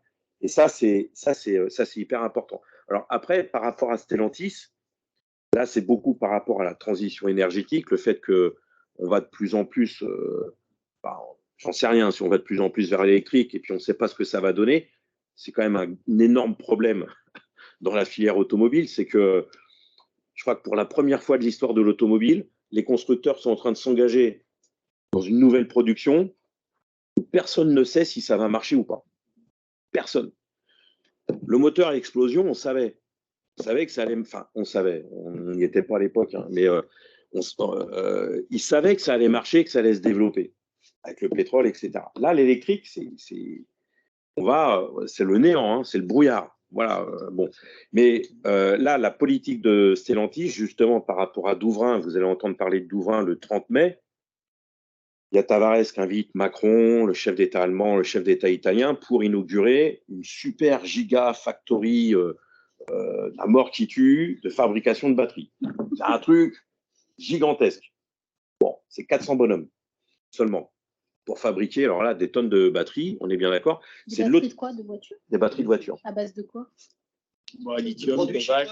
Mais ils sont et ça va être écologique. Parce que moi, et ceux qui construisent des batteries, les derniers que je connais, c'est les gars de chez Saft qui travaillent avec du cadmium. Il y a 80 salariés qui ont fini infestés et dont certains ont eu des cancers de la plaie. Parce que ces trucs-là, c'est comme l'amiante, ça se fixe dans les poumons et ça part plus. Alors, c'est écologique, c'est une batterie écologique. C'est tout le problème de ce que je disais avant. Au niveau écologique, il y a beaucoup à redire, mais même au niveau roulage, de rouler avec sa voiture, on ne sait pas si ça va marcher. c'est encore pire. Enfin, ça rajoute à. Et ça se trouve, ça va se planter de cette affaire et c'est nous qui allons payer les pots cassés, évidemment. Ce n'est pas les États qui déversent des milliards d'aides publiques, ni les patrons qui vont payer, ni les actionnaires qui vont payer l'affaire. Mais par rapport donc à cette usine, et donc ils vont être créateurs d'emplois. Bien sûr, Tavares est un créateur d'emplois, Macron il a aidé à créer des emplois. Tout ça, c'est du bidon parce que c'est 400 emplois, mais il y a 2000 gars qui vont se retrouver sur le carreau de l'autre côté de la route qui fabriquent les moteurs thermiques. Comment c'est possible? Voilà. Et ça, c'est vrai pour les moteurs et c'est vrai pour les boîtes de vitesse. C'est-à-dire que là, Stellantis Tavares a une autre politique que Renault. Bon, enfin, il vient de chez vous. Hein. Merci du cadeau. On a pris le temps. Le temps battu, les gars. On s'est battu. C'était cœur, non cœur. Mais donc la politique de Tavares, c'est donc les salariés qui vont quitter PSA Douvrin pour aller dans ACC, c'est le nom de la boîte, ACC Douvrin de l'autre côté de la route, ou les gars de Metz-Borny qui vont quitter PSA Borny qui fabrique des boîtes de vitesse, qui vont aller à Punch, je sais pas quoi là, Punch pour fabriquer des boîtes de vitesse automatiques électroniques, mais ils rompt leur contrat de travail Peugeot. Ils disent voilà, moi je quitte Peugeot pour me faire embaucher chez ACC. Donc là, c'est complètement différent. Et ils ont peu de candidats. C'est compliqué. À Metz-Borny, ils ont 0, ou pas grand-chose, ou les lèche-culs, on va dire, pour parler vite. Et à ACC, si, ils vont trouver des chômeurs du coin, forcément, mais les gars d'ACC, les gars de PSA Douvrin, ils statent. Alors, ils en trouvent quand même, mais parce que les conditions salariales d'entrée de jeu ne sont pas les mêmes, les droits collectifs ne sont pas les mêmes, enfin, ils affichent la couleur. Les gars, ce n'est pas un transfert avec les mêmes droits. Pendant un certain temps, peut-être, mais au bout d'un moment, de toute façon, ça sera fini, c'est acté. Voilà, donc là, c'est quand même un peu différent. Mais mine de rien, je reviens sur pour votre problème à vous, à part la bagarre, moi, je ne connais pas d'autre solution, quoi. Et sans doute que Renault va réussir peut-être, on n'en sait rien, mais même s'il réussit à diviser le groupe Renault comme ça, il n'empêche que il faudra que syndicalement et puis après politiquement, dans les futures bagarres, et ça c'est un boulot de propagande, c'est un boulot d'éducation, c'est un boulot même de fonctionnement syndical, de dire on est tous les mêmes, on a tous les mêmes intérêts et qu'il faudra répondre l'un pour l'autre, un pour tous, tous pour un. Et ça va être ça l'enjeu, quoi. Alors on n'arrive pas à le voir parce qu'on ne sait pas comment ça va se passer. Mais de toute façon, il n'y aura pas d'autre solution. Parce que c'est vrai que Renault pourra toujours faire en sorte de diviser les salariés les uns et puis de les mettre en concurrence les uns contre les autres en disant, moi je vous paye tant, mais regardez à côté, je les paye moins. Donc, vous pouvez faire le boulot en étant moins payé quand même.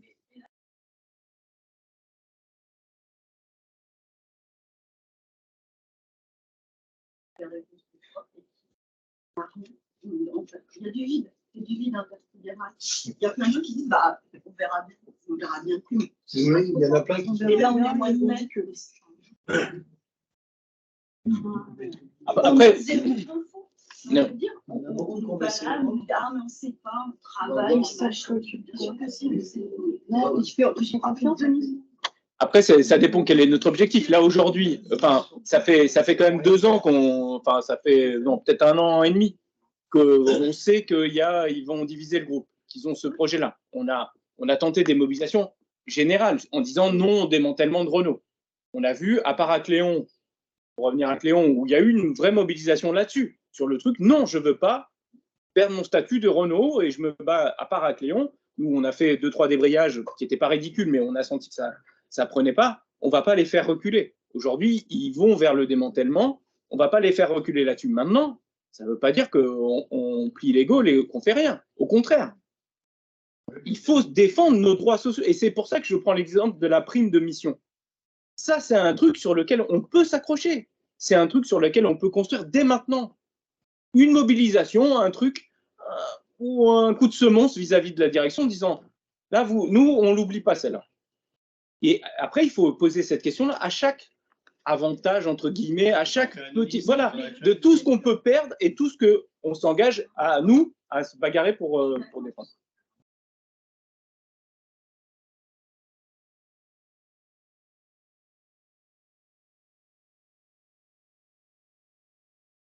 Qu'est-ce qui va se passer pour nous? On sort des organigrammes avec les directeurs qui ont approché musicales et qui vont récupérer leur petit poste. On n'a rien à faire de l'organigramme. Je suis noyée dans le truc.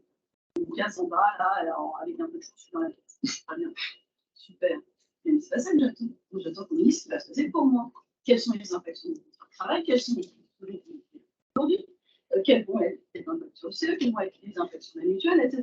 Et ça, on refuse de nous répondre. Mais les accords, ils tombent. La question, ça fait 3 mois qu'on me dit, je remonte la question. Elle est tellement remontée qu'elle n'est pas redescendue. Enfin, je vais dire, c'est pathétique. Et là, on est à 2 mois, tout ce qu'on sait, c'est qu'on va recevoir une lettre au mois de juillet. Très bien, mais il y a des gens, en fait, ils ont. Enfin, moi, je trouve qu'il y a des gens, ils sont les bras ballants. Ben, on verra bien. Voilà. Et je n'ai pas le sentiment que, finalement, on n'a rien pour s'accrocher. Parce qu'aujourd'hui, les gens ne savent pas trop. Ouais, peut-être que ça va changer, peut-être pas. Il y a le fameux accord de groupe, parce que nous a bien fait aussi ça. C'est pas grave, ça va chapeauter, puis tout le monde aura la même chose. J'ai pas envie de maison. C'est 2 entités complètement différentes. Mais tout le monde aura la même chose, ça ne veut pas dire que ce sera mieux pour tout le monde. Hein. Les gars de clients, allez leur dire qu'ils vont avoir la même chose que les autres. Je ne suis pas certaine que tout le monde ait la même chose. En fait, c'est la solidarité par le bas. C'est ça. Hein.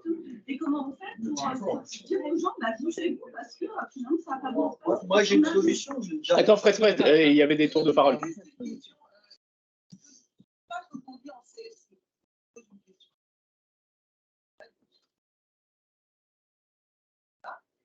Demain, c'est parti, ils sont chez Ampère. Est-ce qu'on peut se resservir de ce qui s'est passé en CSE en écrit ou pas, ou c'est mort? En fait, c'est même pas le même employeur. C'est mort. C'est pas. En fait, question doit trouver une certaine. Dans un cadre. Dans un cadre, demain, qui est dans l'autre, donc il. Vous n'avez pas servi de ça juridiquement? Non, parce que c'est pas le même employeur. Après, attends, non, c'est pas le même employeur parce que c'est pas le même interlocuteur. Mais par contre, il y a un point, le statut social, il tombe. Après, j'ai regardé pour les engagements unilatéraux et les usages, c'est plus subtil que ça. En fait, ils disent qu'ils sont transférés au nouvel employeur, mais qu'ils ne s'appliquent. En fait, ils ne tombent pas pour tout le monde. Et c'est ça le pire, je pense. En fait, ils vont tomber pour les nouveaux arrivants. On ne leur appliquera pas. Pour les anciens, on leur appliquera, mais il peut y avoir une dénonciation de la part de l'employeur qui pourra juste, moyennant une dénonciation, information, consultation, courrier individuel aux salariés, le faire tomber pour tous. C'est-à-dire que d'emblée, même revendiquer. En fait, quand on part sur l'idée de revendiquer, on part avec un mot d'ordre commun. Sauf que là, on ne peut même pas partir d'un mot d'ordre commun pour la revendication. Tout le monde ne sera pas considéré de la même manière. Vous voyez, c'est toujours dans la subtilité. Après, moi, j'ai quand même un message d'espoir parce qu'on voit bien, par exemple, jusque-là, dans l'industrie, vous étiez pas préservé, mais ce n'était pas dans les mêmes proportions que, par exemple, dans le nettoyage. Dans le nettoyage, il y a eu de la sous-traitance à gogo et on avait des salariés qui n'étaient pas instruites, qui parlaient peu français, c'était surtout des femmes africaines, il faut se dire les choses aussi. Et en fait, ce qui s'est passé, c'est que les femmes africaines, elles se rendaient compte qu'elles n'avaient pas les mêmes avantages que les autres. Et ils ont fait un travail pour, ce qu'ils disaient, c'est reconstituer la communauté de travail. Et en fait, les salariés qui étaient recrutés en interne, ils sont mis à se mobiliser pour les autres. Et il y a des salariés, ils n'ont pas lâché l'affaire, ils ont fait des grèves, ça a duré plusieurs mois, et ils ont obtenu leur internalisation. Et moi, j'ai déjà fait des consultations pour des boîtes qui disaient, bon, ils sont externalisés, mais on veut bien leur donner les mêmes avantages. Il faut que vous nous trouviez un moyen, et consulter des avocats pour dire, il faut nous trouver un moyen de leur donner les mêmes avantages, mais on ne veut pas qu'il y ait du co-emploi. On veut bien leur donner la même chose, puisqu'ils ont fait une lutte, ils ont fait la grève. Mais par contre, on ne peut pas faire un accord. Donc, qu'est-ce qu'on fait? Vous voyez, la lutte, ça fonctionne. Ça fonctionne. Des salariés qui ont des très bas salaires, qui sont à temps partiel, qui ne parlent pas français, elles sont capables de l'obtenir. Je ne vois pas pourquoi chez Renault, avec des personnes qui ont un savoir-faire, qui ont des compétences, que vos compétences, elles ne valent pas rien. Bon, à force de vous le dire, des fois, ils y croient. Eux-mêmes, ils sont mis à y croire. Mais sur le marché de l'emploi, Vous avez un savoir-faire et ça, pour eux, c'est précieux. Ils ne veulent pas vous perdre. C'est ça que l'État met du fric pour dire. Moi, pourquoi je vous dis ça? Parce que discuter avec le numéro 2 de l'UMM à l'époque du Covid, il disait, mais attention, nous, on a besoin de l'activité partielle parce qu'en fait, ces salariés-là, ils ont des compétences. Il nous faudrait 10 ans pour qu'un salarié puisse faire le même boulot. Donc, il faut qu'on puisse les mettre au chômage, qu'on leur donne de l'argent que l'État leur donne, c'est pas eux. Le temps qu'il n'y ait pas de boulot, pour que nous, on puisse les garder, parce que si on ne les garde pas au chaud, ils vont partir ailleurs et comme ça, on n'en retrouvera pas. Votre direction, ça, elle ne vous le dit pas. Elle ne vous le dira jamais parce que après, vous allez avoir conscience que vous pouvez être fort face à eux. Il faut que vous en ayez conscience. On ressent quand même un commentaire comme ça de plus en plus. Il y avait Jean-Pierre et Bernard. Juste par rapport à la camarade qui disait autour de nous, voilà, ça prend pas. Bon, il y a des choses qui dépendent de nous, il y a des choses qui dépendent pas de nous. Ça dépend pas de nous de faire en sorte que d'entrée de jeu, les salariés, ils se mobilisent, ils ont la rage, ils sont déterminés, ils sont prêts à sacrifier des mois de salaire pour se mettre en grève et puis pour gagner, etc. Ça, c'est si ça dépendait de nous, ça ferait longtemps qu'on l'aurait fait. Voilà. Donc, ça ne dépend pas de nous. Par contre, ce qui dépend de nous, syndicalement, en tant que militants, c'est de prévenir, c'est de dire voilà ce qui se passe, voilà ce qui va se passer. Ils vont nous manger, ils vont nous diviser pour nous manger, pour nous mettre par terre. Ils vont nous dépouiller de tous nos droits. Moi, juste au niveau du vocabulaire, je préfère utiliser le mot droit que avantage. On n'a pas d'avantage, on a que des droits qu'on a gagnés décennie après décennie, etc., etc. Ça, ils en veulent plus. Pourquoi? Parce que Renault, il est en concurrence avec les autres et que la concurrence au niveau mondial, bah ouais, elle est extrêmement dure et qu'ils ont besoin d'avoir une main-d'œuvre avec des droits, mais réduits au maximum. Et en plus, s'ils arrivent à nous diviser, pour qu'on ne se mette pas en bagarre ensemble, qu'on ait un sentiment que, bah oui, on ne fait plus partie du groupe Renault, ça, moralement, ça va sans doute jouer, et ben, ils auront gagné. Maintenant, moi, je ne me laisserai pas faire. Je me laisserai pas faire. Là, ils vont peut-être réussir à diviser le groupe Renault, et alors, il n'y a pas un seul droit en moins pour nous, pas un seul droit en moins. Ils se démerdent. Mais il faudra demander des comptes à ceux qui vont, je ne sais pas où c'est le siège, Billancourt ou je ne sais pas quoi, qui vont soi-disant négocier. Non, ils ne vont rien négocier du tout. Les patrons vont essayer de les avoir et puis de les avoir dans leur poche. Bah, nous, il n'y a pas un seul droit en moins. On ne doit rien accepter. On doit maintenir ce qu'on a. Voilà. Et donc la prime, etc., etc. Et il faut dire la vérité. Ouais, on va s'en prendre plein la gueule. Ils sont en train de préparer la guerre. Ils ont peut-être 2-3 métros d'avance sur nous, comme tu dis. Ils nous disent rien. C'est qu'au dernier moment, on va. Mais si on sait qu'on va s'en prendre plein la gueule, on a le temps de se préparer moralement. Et après, il faut avoir le discours de la vérité. C'est-à-dire que. Comment? À réagir parce qu'ils vont vouloir nous en mettre plein la gueule. Et qu'il ne faudra pas se laisser faire. Et ça dépend de nous. Et là, il n'y a que nous qui pouvons réagir. Et on ne pourra compter que sur nous-mêmes. Le problème, c'est que la division va aussi faire tomber les moyens. Oui, mais le syndicat, nous, les CGT, on est un syndicat de site, par exemple. C'est-à-dire que, même si juridiquement, ça ne veut rien dire, on a des sous-traitants qui sont syndiqués ici. Mais oui, mais ce n'est pas grave, le syndicat, c'est pas parce qu'on a moins de mandats, c'est pas parce qu'on n'a plus de mandats que le syndicat va disparaître. Les syndicats, quand ça s'est créé, je peux vous dire que la situation a été bien pire que celle qu'on vit aujourd'hui. Hein.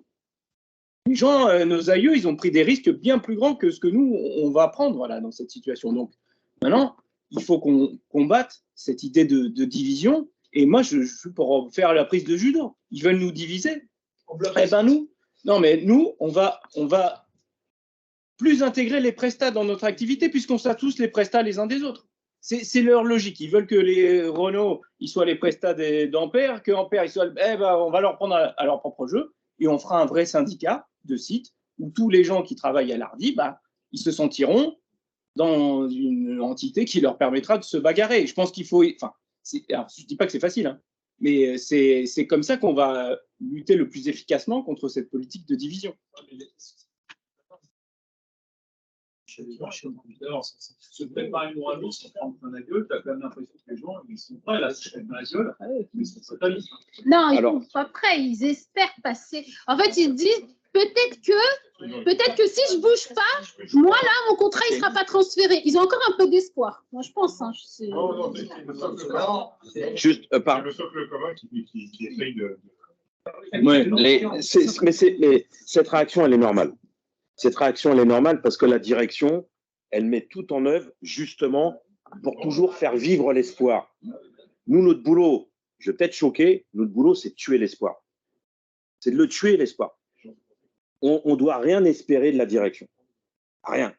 Et si ça ne bouge pas, c'est que les salariés, ils espèrent encore quelque chose d'eux. Voilà. Moi, j'ai vécu la fermeture d'Aulnay en 2013. Il y avait on avait sorti les documents secrets de la direction. C'était du A+B, mais c'était et on a mis 1 an pour que les salariés se disent ok, maintenant il n'y a plus d'autre chose à faire que de. C'est vrai, ils veulent fermer l'usine, il faut qu'on se foute en grève.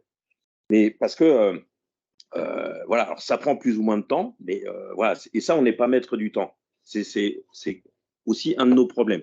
L'autre problème, c'est celui que tu dis, c'est que évidemment Renault va en profiter pour casser, diminuer, réduire les syndicats. Je vais dire cette formule, les syndicats combatifs, les syndicats de combat, voilà, ceux qui les empêcheurs d'exploiter en rond. On va dire ça comme ça. Voilà. Bon.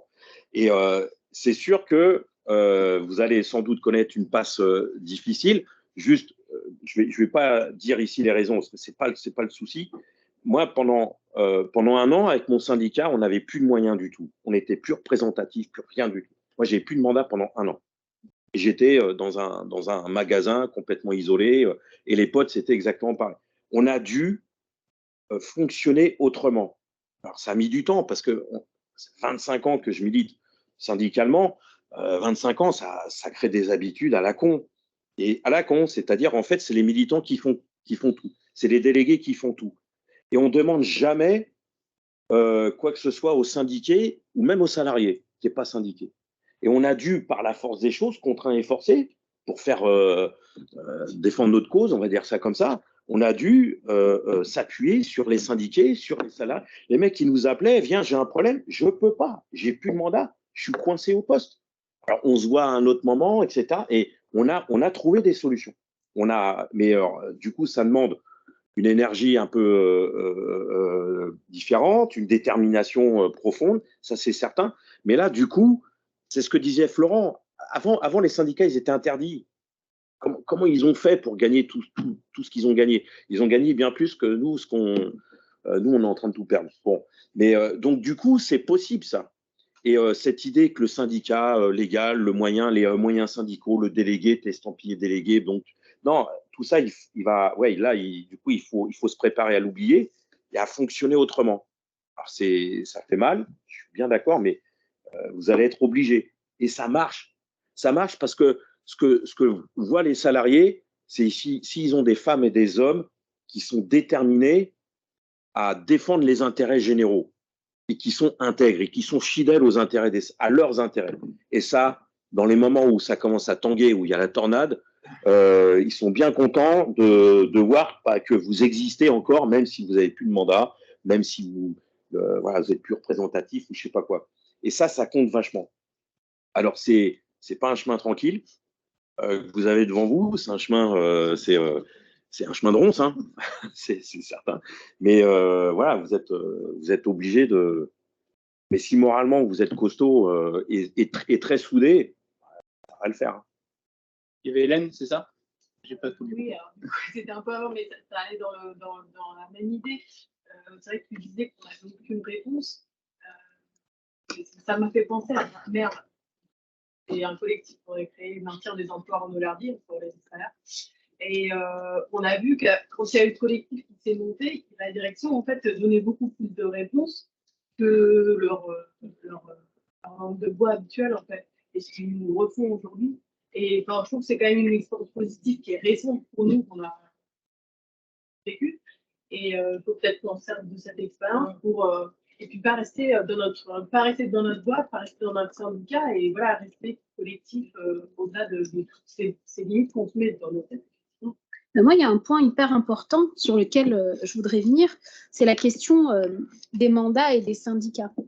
Quand j'avais eu cette fameuse discussion avec ce délégué de l'UMM, ce qu'il disait à Julien Gontier de Sud Industrie dans le cadre d'un débat à la fac, il disait « mais moi, j'ai besoin de syndicats puissants ». Et en off, il me dit « ah oui, non, mais moi, j'ai besoin de syndicats qui soient puissants ». Alors, je le regarde, je ne comprends pas. Il me dit « parce que moi, les gilets jaunes, j'en veux pas ».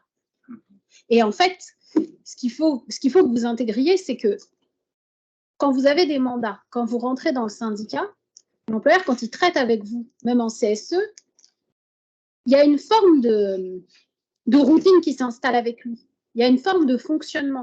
Il sait comment vous parlez, il sait ce que vous allez dire avant même que vous le dites, il s'entraîne avant. Et en fait, vous rentrez dans une espèce de...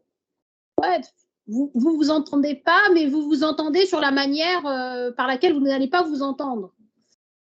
Quand il n'y a pas de mandat, quand en fait l'action elle est brute de décoffrage, quand elle part comme ça spontanément, la direction elle a des frayeurs parce qu'elle n'a plus d'interlocuteur pour parler, parce qu'elle ne sait plus où ça va exploser et comment ça va exploser. Donc c'est plus dur de ne pas avoir de mandat, c'est plus dur de ne pas avoir d'avoir un syndicat démantelé.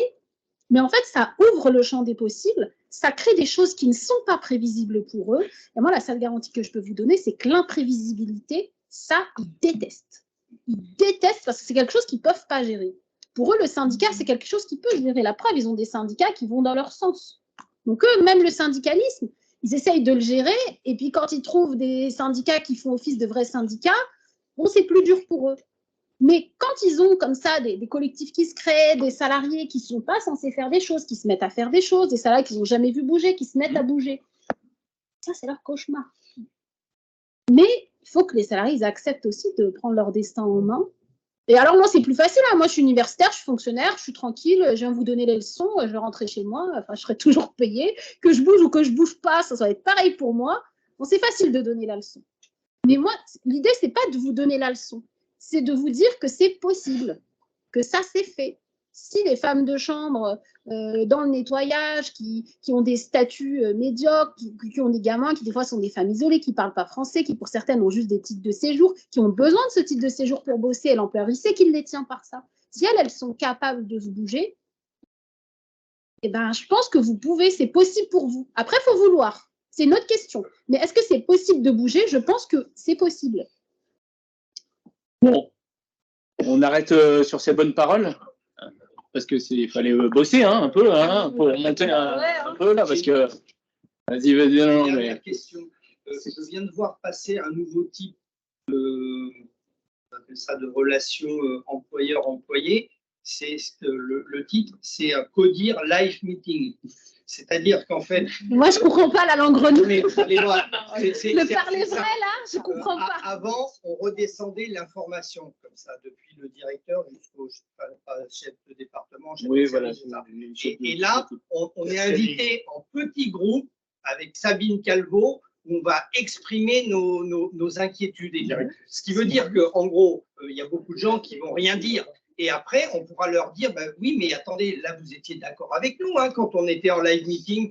Juste, c'est le grand débat de Macron. Hein. C'est un peu la même chose. Hein. Ça va être le grand débat.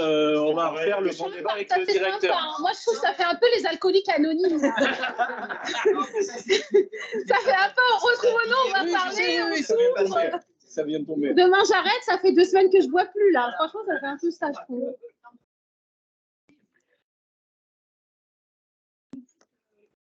Des grandes décisions qui vont quand même bouleverser de salariés. Et puis après, maintenant, ils les prennent dans des petites tables pour nous rassurer. Vous n'inquiétez pas, tout va bien se passer. Et on va sortir de leur tir, on va dire c'est bon, on va retourner. Mais vous savez pourquoi ils font ça? Enfin, c'est ça leur stratégie. Mais vous savez pourquoi ils font ça? Parce qu'ils se carrent contre leur responsabilité pénale. Bah oui. Moi, quand je discutais avec l'avocat de France Télécom, il disait que l'affaire France Télécom, elle a commencé au Technocentre à Guyancourt. Parce qu'en fait, à l'époque, il y a eu beaucoup de suicides, il y a eu beaucoup de burn-out. Et en fait, eux, ils essayent de se carrer contre les risques psychosociaux. contre le fait qu'il y ait des salariés. Parce qu'il faut qu'on se dise les choses. La polyvalence, elle va augmenter. La charge de travail va augmenter. Les cadences vont augmenter. Il y a des salariés qui vont suivre, il y en a qui suivront moins. Voilà.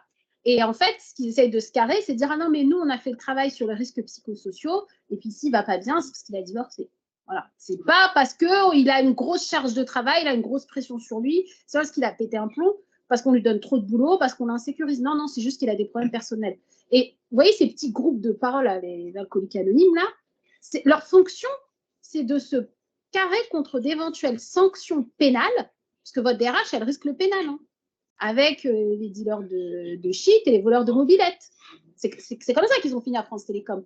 Et elle essaye de se prémunir contre ça en mettant en place des petits groupes de travail. C'est très à la mode. C'est parlons-nous, mais il faut quand même que vous disiez des choses qui vont dans notre sens. Dis-nous pourquoi ça ne va pas.